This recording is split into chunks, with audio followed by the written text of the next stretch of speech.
जय हिंद। आइए आज के इस वीडियो में हम लोग अर्थशास्त्र के कुछ महत्वपूर्ण 2 अंक स्तरीय प्रश्नों पर परिचर्चा करें। यह प्रश्न बिहार इंटरमीडिएट बोर्ड परीक्षा के लिए बड़ा ही महत्वपूर्ण है। संभवतः पिछले 2 वीडियो में हमने जो प्रश्न समझाया था आप सबको समझ में आई होगी, अच्छा भी लगा होगा। तो आइए आज के 2 अंक स्तरीय ये तीसरा वीडियो है। इसके बाद हम लोग दीर्घ उत्तरीय प्रश्नों पर चर्चा करेंगे। तो पहला प्रश्न है, उत्पादन फलन क्या है? उत्पादन फलन क्या है अथवा उत्पादन फलन से आप क्या समझते हैं? आपका उत्तर होगा उपादानों एवं उत्पादनों।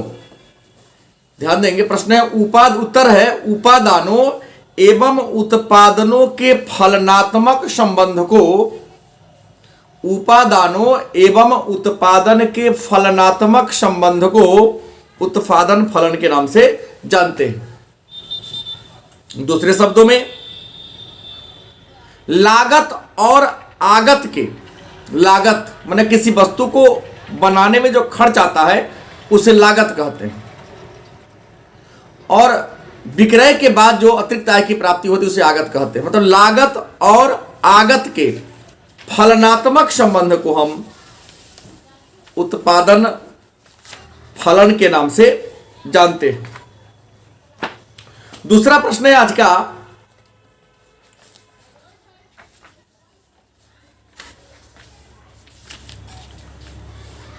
आय के चक्रीय प्रवाह से आप क्या समझते हैं?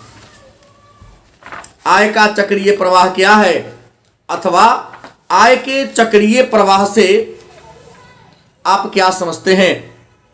आपका उत्तर होगा उत्पादन की प्रक्रिया में, उत्पादन की प्रक्रिया में आय, व्यय एवं उत्पादन, उत्पादन, आय एवं व्यय मिलकर आर्थिक क्रियाओं के चक्रीय प्रवाह का निर्माण करता है। उत्पादन की प्रक्रिया में उत्पादन, आय और व्यय मिलकर, मतलब ये 3 उत्पादन, आय और व्यय, ये तीनों मिलकर आर्थिक क्रियाओं के चक्रीय प्रवाह बनाते हैं। अर्थात उत्पादन की प्रक्रिया के दौरान उत्पादन के साधनों को लगान, मजदूरी, ब्याज तथा लाभ के रूप में जो आय प्राप्त होती है उस अर्जित आय को साधन के स्वामी, मतलब उस आय के स्वामी अपनी आवश्यकता को पूरा करने के लिए भिन्न भिन्न वस्तुओं पर क्या करते हैं? खर्च करते हैं। इससे वस्तुओं एवं सेवाओं की क्या करते हैं? मांग करते हैं। मांग की यही वृद्धि उत्पादन को प्रोत्साहित करती है और इस तरह से आय के चक्रीय प्रवाह का क्या होता है? निर्माण होता है। दूसरा प्रश्न है, दोहरी गणना से कैसे बचा जाए? तो पहले तो आपको यह जानना पड़ेगा कि दोहरी गणना क्या है।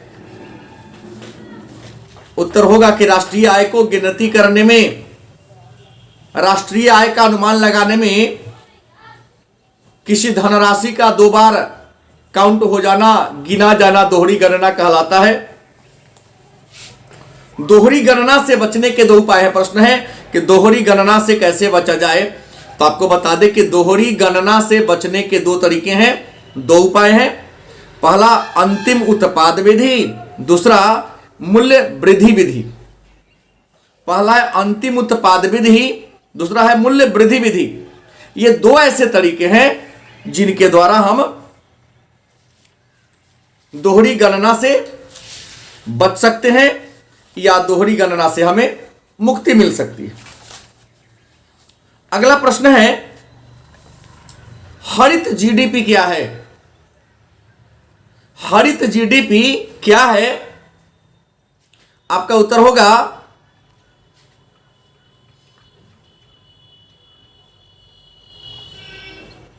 बोलते हैं डालने की हरित मतलब हरा, मतलब जो पर्यावरण के अनुकूल हो, और जीएनपी, जीएनपी का मतलब हो गया ग्रॉस नेशनल प्रोडक्ट। हरित जीएनपी क्या है? मतलब ग्रीन जीएनपी क्या है? जीएनपी का मतलब पता है, ग्रॉस नेशनल प्रोडक्ट, मतलब सकल राष्ट्रीय उत्पादन। कहता है कि हरित जीएनपी, हरित जीएनपी अस्थाई आर्थिक समृद्धि को, अस्थाई आर्थिक विकास को सूचित करता है। कहता है कि एक स्थिर आधार वर्ष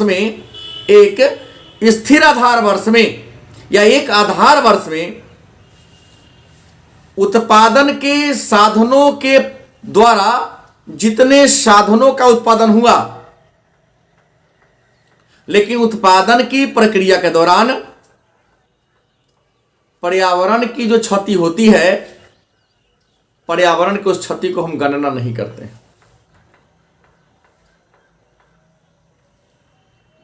हरित जीएनपी कहता है कि पर्यावरणीय क्षति को ध्यान में रखते हुए, पर्यावरणीय ह्रास को ध्यान में रखते हुए राष्ट्रीय आय का आकलन करना, राष्ट्रीय आय का अनुमान लगाना हरित जीएनपी कहलाता है।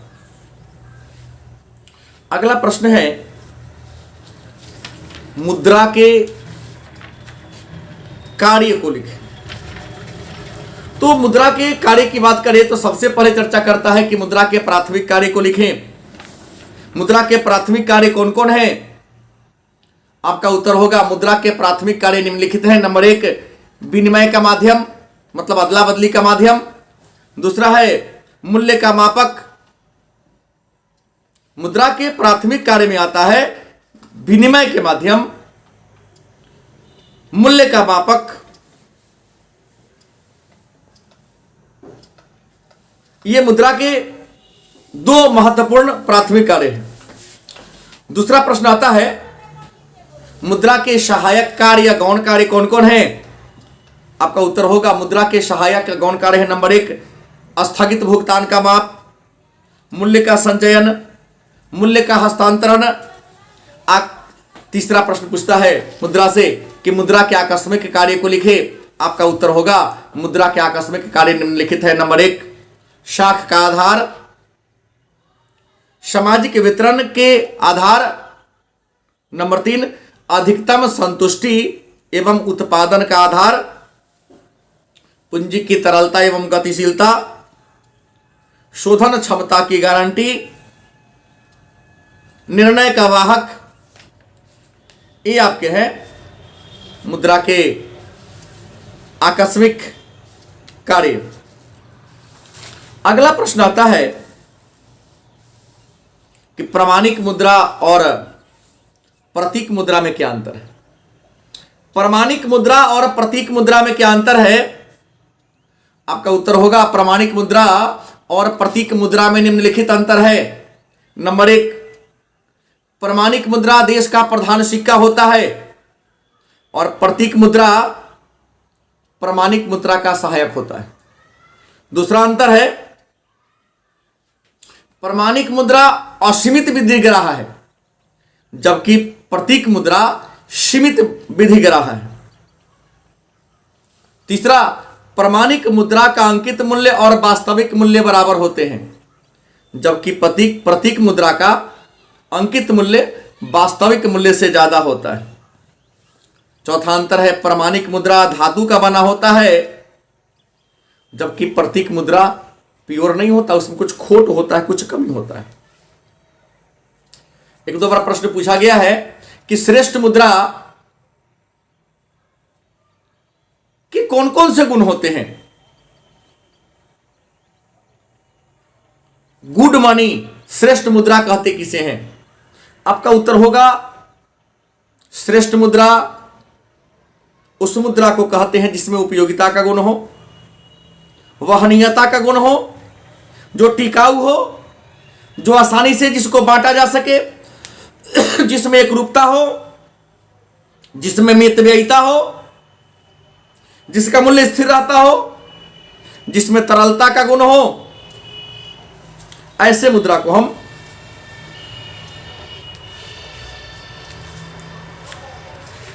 श्रेष्ठ मुद्रा के नाम से जानते हैं। अगला प्रश्न है, तो भारत में मुद्रा की पूर्ति की बात कर ले कि मुद्रा के पूर्ति के रूप कौन कौन है, या मुद्रा के माप के तरीके कौन कौन हैं। तो आपको बता दें कि भारत में मुद्रा के 4 मापक हैं। भारत में जितने भी मुद्रा हैं उन सारे मुद्राओं को 4 मापक के रूप में व्यक्त किया गया है। Number 1 M1, number 2 M2, number 3 M3, number 4 M4। मतलब भारत में मुद्रा के पूर्ति को 4 वर्गों में बांटा गया है। नंबर 1 में है M1। M1 में का मतलब होता है कि जनता के पास करेंसी, जनता के पास जो रुपया है वो, प्लस मांग जमा और आरबीआई के पास अन्य जमा, इन तीनों को हम सम्मिलित रूप से M1 कहते हैं। दूसरा M2, M1 प्लस डाक घर में बचत खाता में जमा रुपया, M1 प्लस डाक घर में बचत जमा खाता रुपया। M3 का मतलब होता है M1 प्लस बैंकों की सावधि जमा। M3 का मतलब होता है M1 मतलब जनता के रुपया, मांग जमा और आरबीआई के रिजर्व प्लस बैंकों की सावधि जमा। और M4 का मतलब होता है M3 प्लस डाकघर की कुल जमा। तो ये 4 जो मुद्रा के रूप हैं M1, M2, M3, M4, यही मुद्रा की भारत में पूर्ति है। और आपको बता दें, कई बार कंपटीशन में प्रश्न आता है कि सबसे कम तरल मुद्रा कौन है, तो M4, और सबसे अधिक विस्तृत मुद्रा ज्यादा तरल मुद्रा कौन है, तो M1 है। अगला प्रश्न आता है,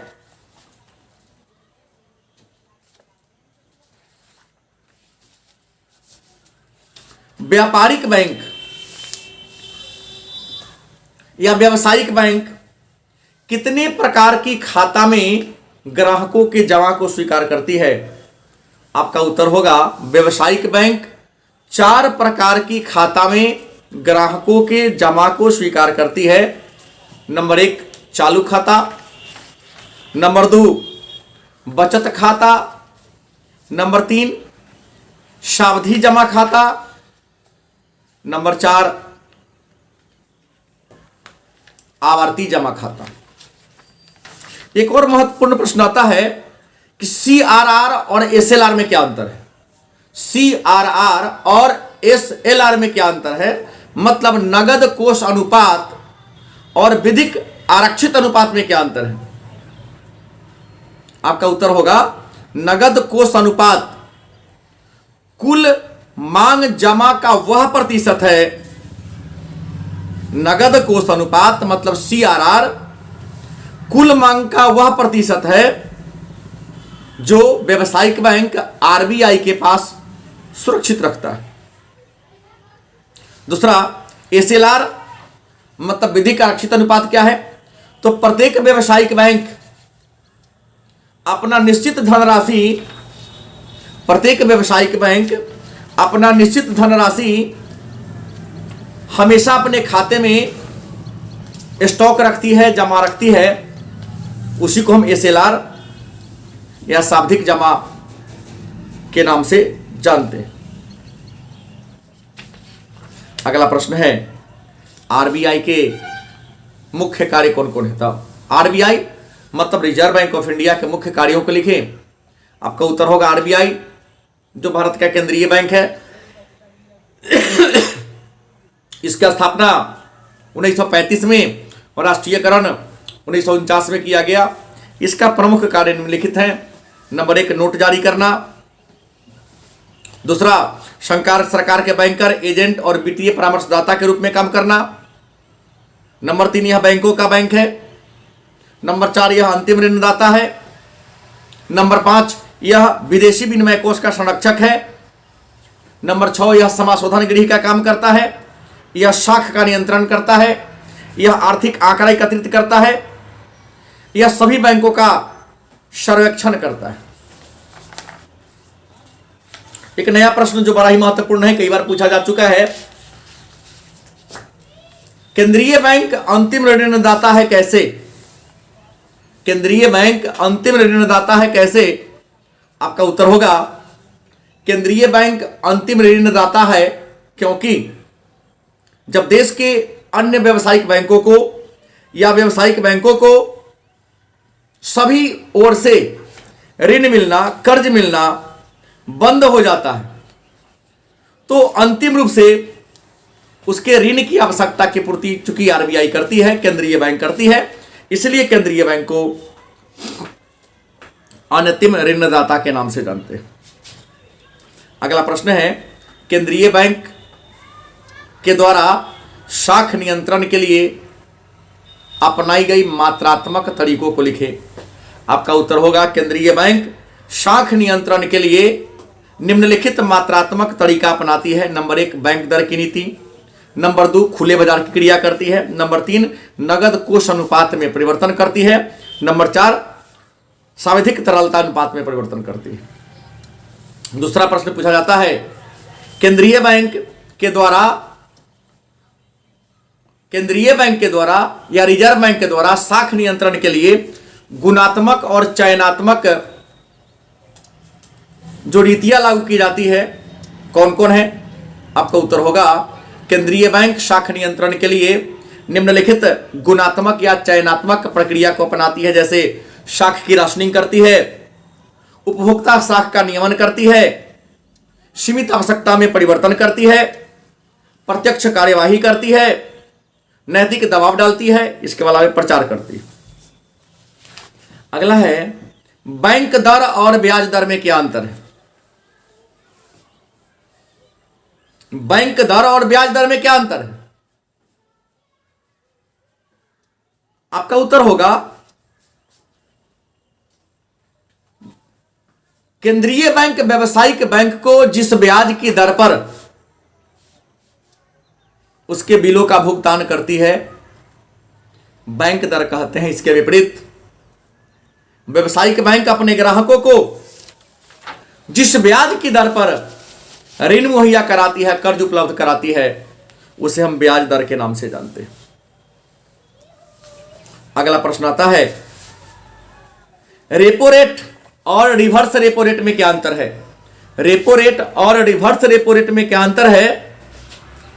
आपका उत्तर होगा केंद्रीय बैंक अनुसूचित बैंकों को या व्यावसायिक बैंकों को जिस ब्याज की दर पर ऋण देती है, केंद्रीय बैंक अनुसूचित बैंकों को, व्यावसायिक बैंकों को जिस ब्याज की दर पर ऋण देती है, उसे हम रेपो रेट कहते हैं। इसके विपरीत केंद्रीय बैंक व्यावसायिक बैंकों से कभी कभी ऋण लेती है और उस ऋण पर जो केंद्रीय बैंक व्यावसायिक बैंक को कर्ज ब्याज देती है, उसी को हम रिवर्स रेपो रेट के नाम से जानते हैं। अगला प्रश्न पूछता है, खुले बाजार की क्रिया से आप क्या समझते हैं? खुले बाजार की क्रिया क्या है या खुले बाजार की क्रिया से आप क्या समझते हैं? आपका उत्तर होगा केंद्रीय बैंक के द्वारा मुद्रा बाजार में अथवा पूंजी बाजार में अपने प्रतिभूतियों को क्रय विक्रय करना। केंद्रीय बैंक के द्वारा मुद्रा बाजार या पूंजी बाजार में अपने प्रतिभूतियों को क्रय विक्रय करना, खरीद बिक्री करना खुले बाजार की क्रिया कहलाती है। अगला प्रश्न है, गुणक या निवेश गुणक से आप क्या समझते हैं? गुणक या निवेश गुणक से आप क्या समझते हैं? आप लिखेंगे, गुणक वह अंक है,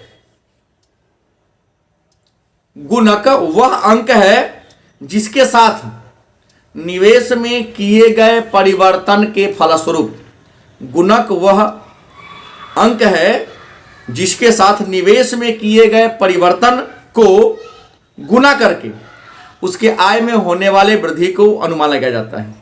मतलब इसको दूसरे शब्दों में कह सकते हैं कि निवेश की तुलना में, किसी कारोबार में निवेश की तुलना में आय में जितना गुना वृद्धि होती है, निवेश की तुलना में आय में जितना गुना वृद्धि होती है, उसी वृद्धि को हम गुणक या निवेश गुणक के नाम से जानते हैं।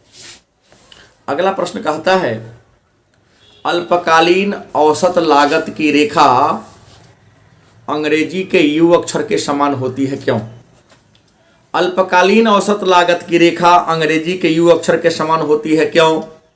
आपका उत्तर होगा, अल्पकालीन औसत लागत की रेखा अंग्रेजी के यू अक्षर के समान होती है क्योंकि अल्पकाल में उत्पादन में परिवर्तनशील अनुपात का नियम लागू होता है। इसका परिणाम यह होता है कि प्रारंभ में उत्पादन बढ़ता है, फिर दूसरी अवस्था में समान पैमाने का प्रतिफल लागू होता है, मतलब वहां पर उत्पादन स्थिर हो जाता है, और उत्पादन की प्रक्रिया के अंत में घटते हुए पैमाने का प्रतिफल या ह्रासमान पैमाने का प्रतिफल लागू होता है। इसका मतलब होता है कि उत्पादन घटते हुए दर से बढ़ता है। इसी कारण अल्पकालीन औसत लागत की रेखा अंग्रेजी के यू अक्षर के समान होती है। अगला है कि आय के चक्रीय प्रवाह के दो क्षेत्रीय मॉडल पर प्रकाश डालें। या आय के चक्रीय प्रवाह के दो क्षेत्रीय मॉडल क्या है? आपका उत्तर होगा, आय के चक्रीय प्रवाह के दो क्षेत्रीय मॉडल का मतलब है कि किसी अर्थव्यवस्था में जो निवेश होता है घरेलू क्षेत्र से उत्पादक क्षेत्र के बीच, मतलब घरेलू क्षेत्र से उद्योग क्षेत्र के बीच जो निवेश होता है, घरेलू क्षेत्र से श्रम भूमि के रूप में उद्योग को किया गया निवेश, और उद्योग क्षेत्र से घरेलू क्षेत्र को दिया गया लगान या मजदूरी, अर्थव्यवस्था का दो क्षेत्रीय मॉडल कहलाता है। कहता है अर्थव्यवस्था के तीन क्षेत्रीय मॉडल क्या है?